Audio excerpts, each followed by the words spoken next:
Desde los 15 me sostuve sin un solo centavo de mi familia. Compré mi casa a los 25 y mis padres me llevaron a juicio por arruinar las oportunidades de su hijo favorito, pero no imaginaron que yo tenía la última jugada. Me llamo Oliver, tengo 27 años, aunque esta historia empezó cuando tenía unos 15. Siempre he detestado sentir que le debo algo a alguien. Tal vez esa sensación viene de cómo crecí. Mis padres parecían llevar una especie de marcador invisible en sus cabezas. Cada comida, cada viaje, cada favor que nos hacían no era realmente gratuito, lo anotaban mentalmente y lo sacaban a relucir meses o incluso años después, como si estuvieran esperando que se lo devolviera. Esa actitud me hizo sentir que incluso lo más básico de la crianza era algo que debía ganarme. Y cuando eres adolescente, eso deja huella. En mi casa, el dinero siempre fue un tema complicado. No es que mis padres fueran pobres, ambos tenían empleos estables. Pero mi hermano menor, Harry, era el niño de oro de la familia. Me lleva 3 años menos. Desde que nació, todo parecía girar en torno a él. Tenía entrenamientos privados de fútbol, campamentos costosos, ropa de primera marca, y, sin importar el precio, mis padres nunca dudaban en pagar. Conmigo, en cambio, las cosas eran distintas. Si quería algo que no fuera estrictamente necesario,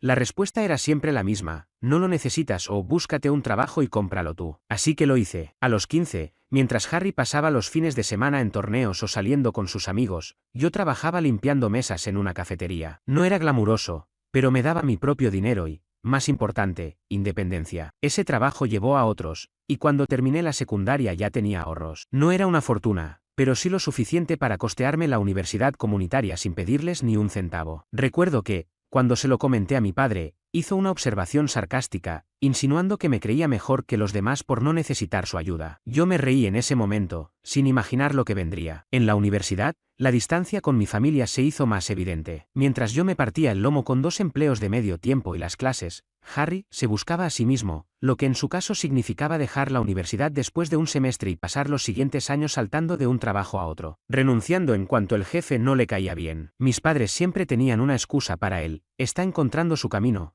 tiene mucho potencial, y, por supuesto, no es como tú, Oliver. Pronto empecé a ver el patrón, mis logros se minimizaban, pero si Harry hacía lo mínimo, era motivo de celebración familiar. A los 24 conseguí un buen empleo en tecnología. Al principio no era nada lujoso, pero me esforcé, aprendí todo lo que pude y fui ascendiendo. Al cabo de un año, ganaba lo suficiente como para pensar en salir de mi pequeño apartamento. No se lo conté a mis padres de inmediato, los conozco demasiado bien. En silencio, empecé a visitar casas. Cada vez que iba a una jornada de puertas abiertas, sentía que me acercaba a algo que siempre había parecido inalcanzable para alguien como yo. Cuando finalmente cerré la compra de mi primer hogar, estaba tan emocionado que me temblaban las manos. No era una mansión, pero era mío. Cada ladrillo y cada dólar del pago inicial los había ganado trabajando. Decidí invitar a mis padres y a Harry a cenar como sorpresa, pensando que se sentirían orgullosos. Ese fue mi primer error. Desde que entraron, vi en la cara de mi madre que no estaba feliz, estaba calculando. Sus ojos recorrían cada rincón como si estuviera tomando inventario. Mi padre bromeó diciendo que seguramente había ganado la lotería. Harry apenas habló, se limitó a recorrer la casa como quien evalúa algo. La única reacción genuina vino de mi tía, que no dejaba de felicitarme. Pero al sentarnos a cenar, llegaron los comentarios. Está bonito, dijo mi madre, pero ¿no crees que es demasiado para alguien de tu edad? Sí, añadió Harry, quizá podrías haber ayudado en otras cosas en vez de gastarte todo en esto. Dejé el tenedor y pregunté con calma: ¿qué otras cosas? Mi madre me miró como si yo ya supiera la respuesta. Tu hermano ha estado pensando en volver a estudiar, pero ya sabes lo caro que es. Creímos que, como ahora tienes esta casa, podrías aportar un poco para que empiece. Sentí como si me hubieran dado una bofetada. Nunca me habían ofrecido ayuda para mi pago inicial, mis muebles o mis facturas. Pero ahora que tenía algo, ya lo estaban destinando mentalmente a Harry. Intenté mantener la compostura. He trabajado para esto. No les pedí nada. ¿Por qué debería pagar las decisiones de Harry? El ambiente se tensó. Mi padre murmuró algo sobre que la familia se ayuda. Harry me miraba como si lo hubiera traicionado. Terminé la cena antes de tiempo y, al despedirse, mi madre me abrazó con fuerza y me susurró: no seas egoísta, Oliver, lo hablaremos de nuevo. Pensé que el asunto se enfriaría. Me equivoqué. Las semanas siguientes, cada conversación traía indirectas. Harry está mirando cursos, pero no podemos costearlo sin ayuda. Es una pena que haya quien sí pueda ayudar y no quiera, decía mi madre. Mi padre me recordaba constantemente todo lo que habían hecho por mí, lo cual era irónico considerando lo poco que me habían apoyado económicamente. El punto de quiebre llegó un domingo. Recibí un mensaje de Harry: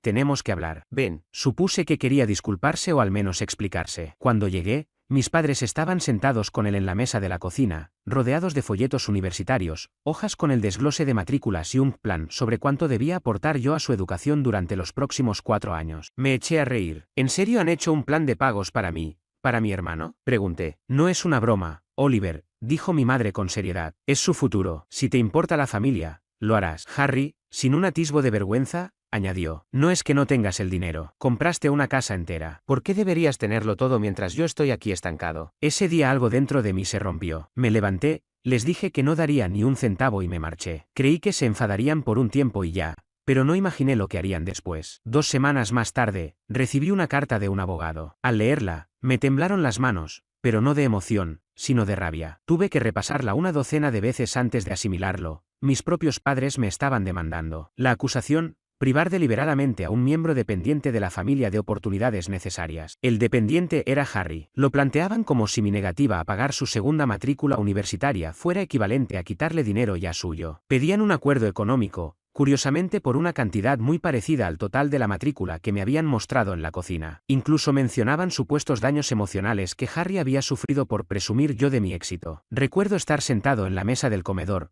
con una taza de café ya fría entre las manos, preguntándome cómo era posible que estuvieran dispuestos a llegar tan lejos. Me repetía una y otra vez: no puede ser real, seguramente no se atreverán a hacerlo. Pero lo hicieron. En cuestión de días, mi madre comenzó a llamarme todos los días. A veces su tono estaba cargado de culpa, otras veces de enojo. Un día me decía: Oliver, estás destrozando a esta familia. ¿De verdad vale la pena perderlo todo por un poco de generosidad? Al día siguiente, cambiaba el discurso: tu hermano está destrozado. Siente que quieres verlo fracasar. En algunas llamadas incluso lloraba en silencio durante minutos, sin decir palabra, buscando que yo me sintiera el responsable de su dolor. Mientras tanto, Harry intensificaba su actitud de víctima. Publicaba indirectas en redes sociales, frases como: algunas personas solo piensan en sí mismas, aunque arruinen la vida de otros, acompañadas de emojis tristes y frases inspiradoras sobre la lealtad familiar. Sus amigos y parte de la familia, sin conocer la historia completa, comentaban: qué injusto, lamento que estés pasando por esto. Él parecía disfrutar de esa pequeña puesta en escena de autocompasión. No pasó mucho para que notara cómo mis padres estaban distorsionando la historia con otros parientes. En el cumpleaños de una prima, mi tía me dijo en privado: ojalá tú y Harry pudieran arreglar las cosas. Desde que compraste esa casa, él no levanta cabeza. Me quedé confundido y le pregunté qué quería decir. Ella respondió que mis padres le habían contado que yo me había negado a ayudar a mi hermano a pesar de haber ganado tanto dinero. No mencionaron que llevaba independizado desde mi adolescencia ni que Harry había desperdiciado oportunidades una y otra vez. Comencé a temer cada reunión familiar. En un almuerzo de domingo en casa de mi abuela, escuché a mi padre decirle a un vecino: Oliver se ha vuelto demasiado engreído y ha olvidado de dónde viene. Intenté ignorarlo, pero no fue fácil. Ya no solo me pintaban como el villano,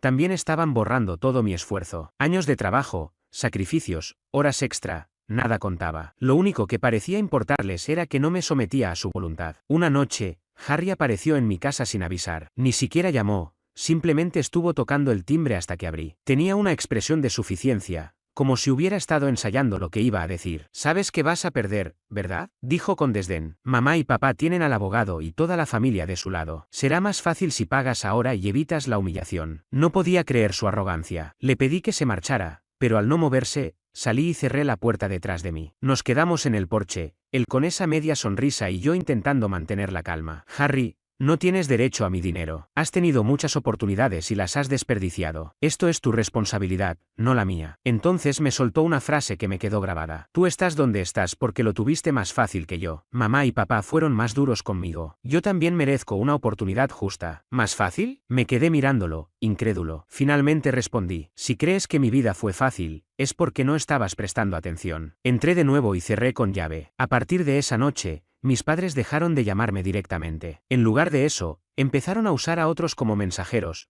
tíos, primos, incluso mi abuela. Recibía mensajes como: «Cariño, tu madre dice que esto es un malentendido. Tal vez si ayudas un poco a tu hermano, podríamos dejar todo atrás». «Oh, Oliver, tu padre no está bien de salud. Este estrés no le ayuda». Cada mensaje era otro intento de desgaste. Mientras tanto, la demanda seguía adelante. Tuve que contratar a un abogado solo para defenderme de mi propia familia. En cada documento, ahí estaban sus nombres, mis padres y Harry. No importaba lo absurda que fuera la situación o lo seguro que estuviera de ganar, el peso emocional era enorme. Por las noches me quedaba despierto pensando cómo las mismas personas que deberían protegerme habían llegado a esto. Y entonces entendí que no solo querían dinero, buscaban algo mucho más grande. La revelación llegó con un mensaje de voz de mi agente inmobiliaria. Sonaba preocupada y me dijo que había recibido una extraña consulta sobre mi casa. Preguntaban si estaba disponible para venta o alquiler porque el actual propietario podría no permanecer mucho tiempo. No me dio un nombre, pero no lo necesitaba. Solo había 3 personas que sabían cómo golpearme donde más dolía. La llamé de inmediato y me confirmó lo que sospechaba. La persona que había hecho la consulta era mi madre. Se había hecho pasar por una amiga de la familia, mostrando interés por la propiedad. Pero mi agente, sospechando algo raro,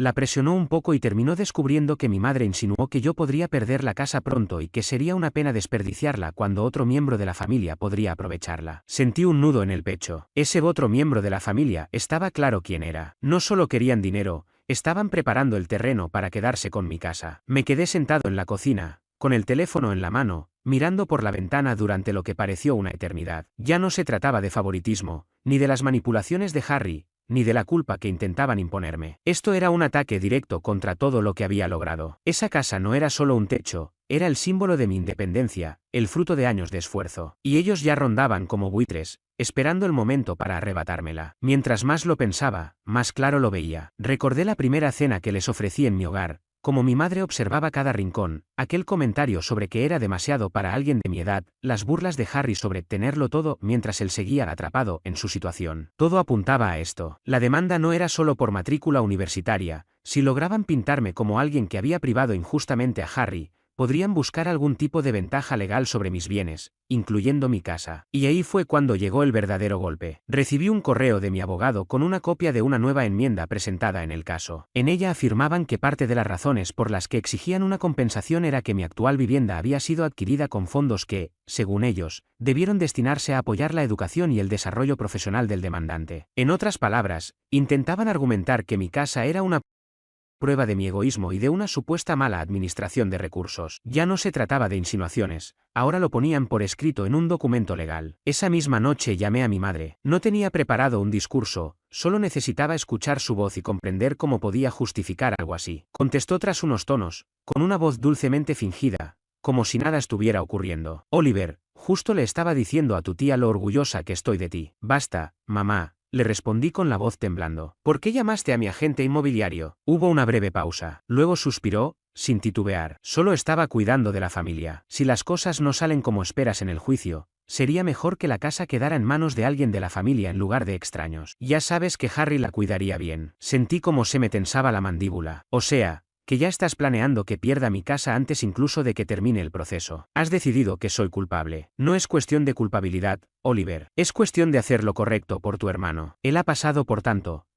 ¿Pasado por tanto? Interrumpí. Le han dado todas las oportunidades posibles, mientras yo tuve que salir adelante solo desde que era un adolescente. Trabajé para tener esta casa. Nunca me ayudaron, ni una sola vez. Y ahora pretenden quitármela. Su tono se volvió más cortante. No exageres. No estarías donde estás si no fuera por cómo te criamos. Nosotros también hicimos sacrificios. Esta es tu oportunidad de devolver algo. ¿Devolver algo? Esa frase me golpeó como un ladrillo. Era la misma que me había dicho cuando, a los 16 años, me negué a entregar la mitad de mi sueldo para cubrir gastos de la casa mientras Harry se gastaba su asignación en videojuegos. La misma que utilizó cuando me negué a Theo firmar el préstamo de un coche para él cuando tenía 21. Para ella, mis logros no eran míos, sino una deuda que podía cobrar cuando quisiera. Colgué sin decir nada más. Las manos me temblaban tanto que casi se me cae el teléfono. Ya no era solo enojo, era algo más profundo, una mezcla de traición y claridad. Porque en ese momento entendí que nunca iban a detenerse. No importaba cuánto explicara o demostrara que había construido mi vida sin su ayuda. Para ellos, los fracasos de Harry eran mi responsabilidad y cualquier cosa que yo tuviera estaba a su alcance. La única justicia que reconocían era aquella en la que Harry saliera ganando, aunque para ello tuvieran que destruirme por completo. La semana siguiente las cosas empeoraron. Un amigo en común me contó que Harry había estado presumiendo ante sus amigos que pronto la casa sería suya. Uno le preguntó si yo la estaba vendiendo, y él, con una sonrisa, dijo, no exactamente. Digamos que mamá y papá se están encargando. Aquello me rompió algo por dentro. Llevaba años tolerando comentarios hirientes, dejando que despreciaran mis logros para no generar conflictos. Pero ahora estaban intentando arrebatarme lo único que representaba todos esos años de esfuerzo, las noches sin descanso, los sacrificios que nadie más creyó necesarios para un futuro que solo yo imaginaba. Fue entonces cuando tomé una decisión: si querían una guerra, la tendrían. Pero no jugaría a su manera. Me aseguraría de que, cuando respondiera, lamentaran haber pensado que podían quedarse con lo que era mío. Las semanas siguientes fueron como caminar sobre arenas movedizas. Cada día traía un nuevo golpe, otro recordatorio de que mi propia familia se había convertido en mi enemiga. Mi abogado hacía lo posible,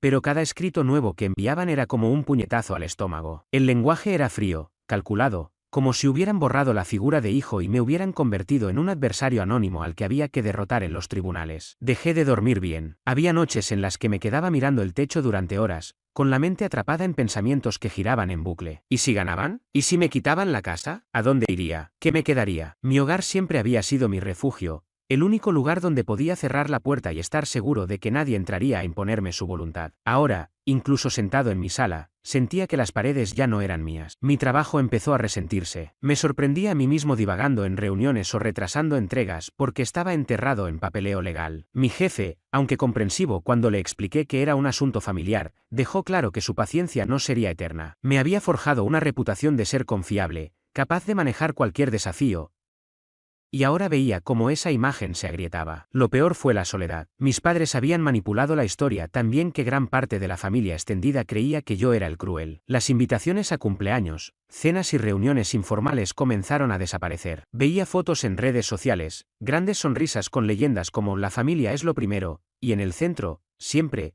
Harry con mis padres a los lados. Mi nombre ni siquiera se mencionaba. Una noche abrí el refrigerador y me di cuenta de que no había hecho una compra decente en semanas. Sobrevivía con comida para llevar o cosas rápidas de la tienda de la esquina, porque no tenía energías para más. Frente a un cartón de huevos y media botella de jugo de naranja, sentí una ola de desesperanza. Ya no era solo la demanda, era la certeza de que, hiciera lo que hiciera, siempre sería un extraño en mi propia familia. Pero en ese momento oscuro, algo se encendió en mí. Recordé cuando tenía 15 años, trabajando en un diner los viernes por la noche, con las manos agrietadas de fregar platos, sabiendo que al día siguiente me esperaba un turno doble. Lo había hecho durante años sin red de seguridad, sin aplausos, avanzando solo porque me negaba a rendirme cuando era más fácil dejarlo todo. Entonces decidí que no permitiría que me lo arrebataran todo. Dejé de responder llamadas. Le pedí a mi abogado que manejara cualquier comunicación, por insignificante que fuera, para no escuchar sus voces ni leer sus mensajes manipuladores. Revisé mis finanzas en silencio, asegurándome de que cada activo estuviera protegido y cada cuenta segura. Pedí un informe de crédito para detectar cualquier movimiento extraño. Incluso instalé un sistema de seguridad en mi casa, por si a Harry se le ocurría aparecer sin aviso. En público, mantenía la calma. Si alguien preguntaba cómo estaba, respondía "lo estoy manejando" y cambiaba de tema. Pero en privado,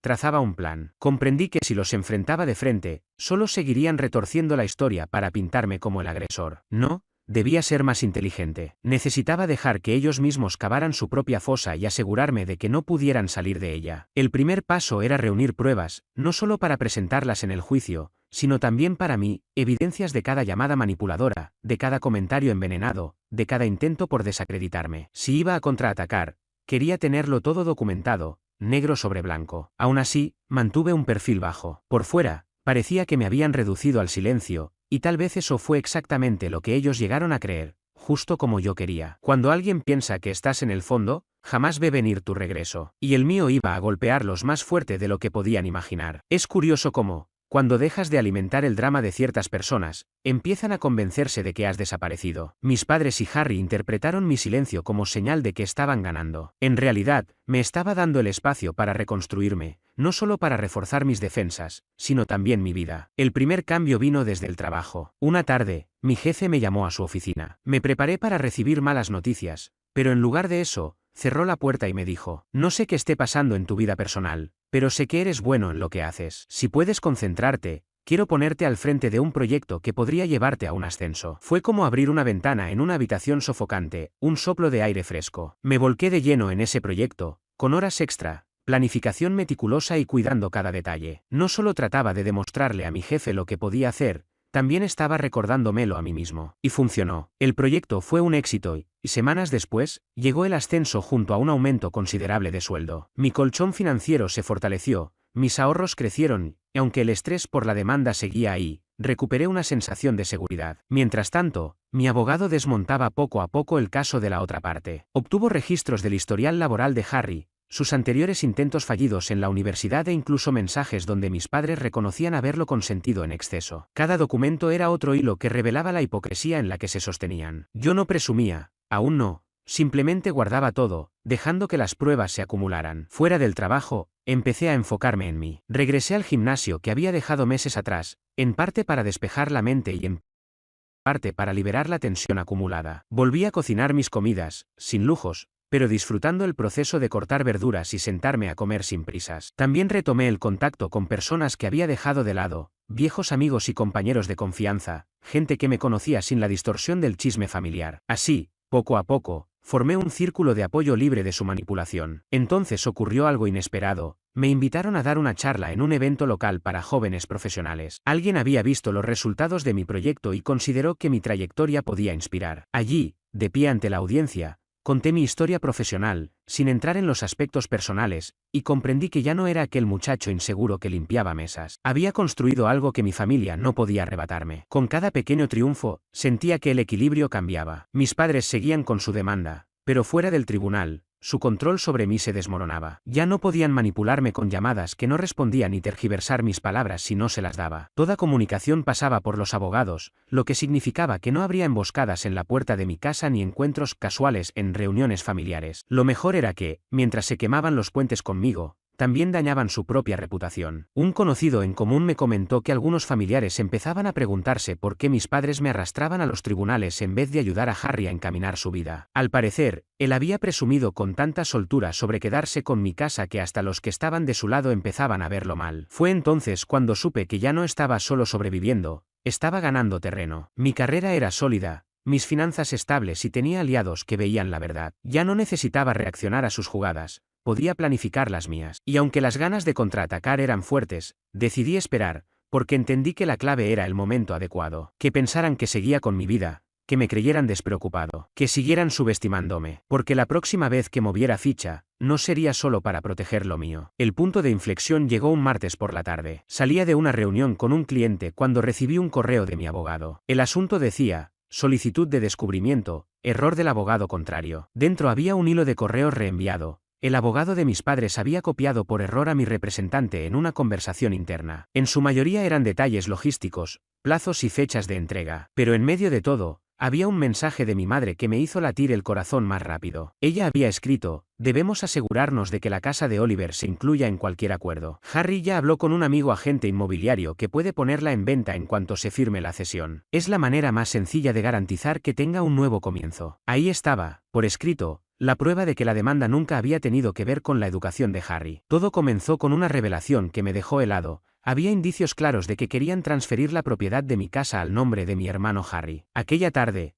cuando hablé con mi abogado, percibí un entusiasmo contenido en su voz. Esto lo cambia todo, me dijo. Acaban de dejar en evidencia que tienen motivaciones ocultas. Podemos utilizarlo a nuestro favor. Pero yo no quería limitarme a usar esa información únicamente para defenderme. Mi objetivo era mucho mayor. Quería construir un caso sólido que no solo frenara sus intentos, sino que les impidiera repetir algo así con nadie más. En esos días, además, surgió en el trabajo una oportunidad inesperada. Mi reciente ascenso ya me había puesto al mando de un pequeño equipo, pero ahora me ofrecían un puesto de liderazgo interdepartamental en un proyecto de gran visibilidad. Aquello implicaba dos ventajas enormes: un aumento considerable de ingresos y acceso a ejecutivos de alto nivel en industrias mucho más amplias que la mía. Personas capaces de abrir puertas que ni siquiera sabía que existían. Acepté sin dudarlo. Ese paso no solo fortaleció mi situación financiera, sino que me dio flexibilidad y me permitió dirigir recursos con discreción hacia donde yo quisiera. Una de mis primeras acciones fue contratar a un investigador privado. No buscaba nada ilegal ni invasivo, solo quería la verdad. Necesitaba saber qué había estado haciendo Harry durante todo ese tiempo en el que aseguraba vivir al límite, y averiguar si mis padres habían usado maniobras parecidas con otros familiares. El investigador cumplió con creces. 2 semanas después, tenía sobre mi escritorio una carpeta gruesa. Dentro había publicaciones de redes sociales de cuentas que Harry creía privadas, mostrando sus viajes, compras de electrónica de alta gama e incluso pruebas de vehículos nuevos. Todo durante los meses en los que afirmaba no tener ni para lo básico. También encontré documentos de propiedad que demostraban que, años atrás, mis padres habían intentado presionar a mi difunta tía para que les vendiera un terreno muy por debajo de su valor real. Aquello había causado una ruptura familiar de la que ya casi nadie hablaba. Con cada página que leía, el plan se volvía más claro. No bastaba con ganar el juicio, tenía que desmontar su versión de los hechos pieza por pieza, y hacerlo ante un público clave. Para ello, empecé a trabajar en silencio. Contacté a algunos familiares que habían permanecido neutrales y compartí con ellos lo justo para sembrar dudas sobre la historia que mis padres contaban. Además, preparé y ordené minuciosamente mis registros financieros, historial laboral y pruebas de que había sido independiente desde la adolescencia, todo con fechas y documentos listos para mostrarlos cuando hiciera falta. Lo mejor era que aquel correo electrónico incriminatorio no era su único error. El investigador había conseguido, de forma legal en un lugar público, una grabación donde Harry le decía a un amigo en un bar que por fin había encontrado la manera de sacar provecho de tener un hermano con dinero. El amigo le preguntó, entre risas, si yo estaba de acuerdo, y él respondió, no, hombre, papá y mamá lo están haciendo posible. En cuanto la casa sea mía, la vendo y me aseguro el futuro por años. Escuché esa grabación 3 veces seguidas. En cada reproducción sentía como una fría determinación se afianzaba dentro de mí. Creían que estaban acorralándome, pero en realidad me habían entregado las herramientas para destruirlos. Solo quedaba elegir el momento perfecto para actuar. Y yo sabía que el golpe más devastador no era el que se da con gritos, sino el que se asesta con precisión y silencio. Mientras tanto, mis padres y Harry seguían avanzando en su demanda, sin sospechar que ellos mismos ya habían pavimentado el camino hacia su derrota. Se acercaba la fecha del juicio, y con ella, la conferencia previa al proceso, la reunión donde ambas partes exponen sus mejores argumentos para valorar una posible negociación. Ese sería mi escenario. El día señalado, entramos en la sala de conferencias. Mis padres estaban allí, con Harry sentado entre ellos y una expresión de autosuficiencia. Mi madre me lanzó esa sonrisa que usaba cuando creía tener la ventaja. Mi padre evitó mirarme, en un gesto fingido de desaprobación. Harry,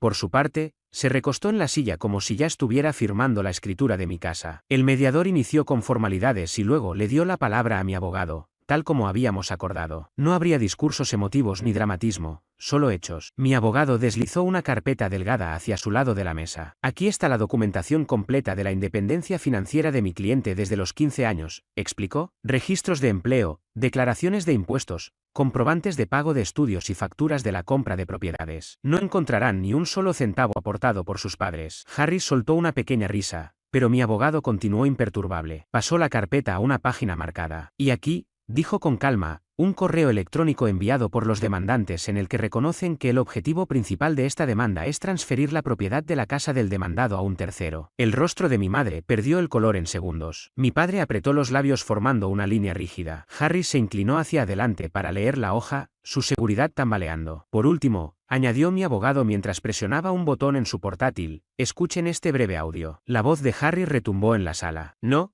tío, mamá y papá lo van a conseguir. Una vez que sea mío, venderé la casa y estaré cubierto por años. El silencio que siguió fue tan denso que hasta se escuchaba el tic-tac del reloj de pared. Mi abogado dejó que la pausa se extendiera unos segundos antes de decir, con estos hechos, creemos que el tribunal no solo desestimará la demanda, sino que también encontrará motivos para presentar una contrademanda por daños, incluyendo honorarios legales y perjuicios a la reputación. El mediador carraspeó y miró al abogado de ellos. ¿Desea responder? La mandíbula de su abogado estaba tan tensa que parecía que mascaba clavos. Se inclinó hacia mis padres y les susurró algo con urgencia. Mi madre negó rápidamente con la cabeza, sus ojos se movieron hacia mí con una expresión que se acercaba al miedo. Harry murmuró algo por lo bajo, lo suficiente para que mi padre lo fulminara con la mirada. Finalmente, el abogado se incorporó. Necesitaremos un momento para discutir esto en privado. Salieron de la sala. Yo permanecí sentado, con las manos entrelazadas, sin decir una palabra. Por dentro, sentía esa calma extraña y gratificante que llega cuando sabes que la pelea ya está ganada. 10 minutos después, regresaron con los rostros cuidadosamente inexpresivos. Estamos dispuestos a retirar la demanda, dijo el abogado con tono rígido, con cada parte cubriendo sus propios gastos legales. Mi abogado no me miró antes de responder. Inaceptable. Tenemos pruebas claras de intención maliciosa y procederemos con la contrademanda a menos que recibamos una disculpa por escrito, una retractación pública de todas las declaraciones previas contra mi cliente y el reembolso total de sus costes legales. La cabeza de Harry se giró bruscamente hacia mis padres. No vamos a, si lo haremos, lo interrumpió mi madre, con la voz tensa. Y así, en esa sala, cedieron. No alcé la voz, no presumí, ni siquiera miré a Harry mientras se consumía en rabia. Dejé que los documentos hablaran por mí. Antes de que terminara la semana, ya tenía en mi bandeja de entrada la carta de disculpa, un intento torpe de sonar sincero, y poco después, el cheque de reembolso había sido acreditado. Pero esa no fue la verdadera venganza. El golpe más certero llegó cuando envié copias de la carta y de las pruebas incriminatorias a esos pocos familiares que me habían dado la espalda durante el último año. Sin explicaciones, solo los documentos. En cuestión de días, empezaron a llegar llamadas, no de mis padres, sino de esos mismos parientes, intentando romper el hielo y dejando claro que habían apostado por el lado equivocado. La mayoría no las respondí. Entendí que la venganza no consistía en recuperarlos, sino en que comprendieran que no los necesitaba y que sus intentos de hundirme solo me habían hecho más fuerte. Las consecuencias llegaron rápido y fueron desastrosas, aunque, por primera vez, no me tocó a mí enfrentarlas. La noticia se propagó por la familia más rápido de lo que imaginé. Mi tía, aquella que se había quedado impresionada con mi casa la primera vez que la vio, me llamó, entre indignada y sorprendida. Intentaron quitarte tu hogar a su propio hijo. No fue la única. Primos, tíos e incluso mi abuela empezaron a hablar. El grupo de chat familiar, del que me habían eliminado en silencio meses atrás, se convirtió en un campo de batalla. Las capturas de pantalla de la carta de disculpa comenzaron a circular, y cada vez que alguien intentaba defender a mis padres, otro pariente compartía una frase del correo o la grabación de Harry presumiendo. Por primera vez en mi vida, la imagen impecable que mis padres habían construido se resquebrajó públicamente. Dejaron de asistir a reuniones familiares, no por falta de invitación, sino porque no podían soportar las preguntas. Mi madre, que siempre había disfrutado ser el centro de atención, empezó a evitar las llamadas de sus propios hermanos. Mi padre, en cambio, se volvió más callado y apagado, muy lejos de aquel hombre seguro y ruidoso que solía reírse de mi independencia. Y Harry, él fue quien lo sufrió más. Sus supuestos amigos, esos con los que se jactaba de cobrar gracias a mí, comenzaron a alejarse. Sin la casa y sin el acuerdo, no tenía nada que mostrar por los meses que pasó rondando como un tiburón. Me enteré de que se había mudado de la casa de mis padres por un tiempo, pero volvió discretamente cuando se dio cuenta de que no podía pagar alquiler ni facturas. Aquella arrogancia que le vi en la conferencia previa al juicio desapareció. Ahora, cuando coincidimos en algún compromiso familiar inevitable, apenas me mira a los ojos. El cheque cubrió cada uno de mis gastos legales, pero la carta de disculpa, esa la guardé. No como trofeo, sino como recordatorio de que la verdad, tarde o temprano, derrumba cualquier fachada. No busqué reconciliación. No hubo intentos de borrar el pasado para aparentar armonía. Seguí trabajando, expandiendo mi vida y cuidando de lo que realmente importa. Mi círculo cercano permaneció intacto, mi trabajo siguió en ascenso y mi hogar, ese que intentaron arrebatarme, sigue siendo solo mío. A veces, mientras observo la entrada de mi casa al caer la tarde, pienso en todo lo que quisieron quitarme y cómo, sin proponérselo, me dieron algo más valioso, la certeza de que ya no tienen poder sobre mí. No necesitan mi voz para saberlo, basta con que miren todo lo que he construido sin ellos.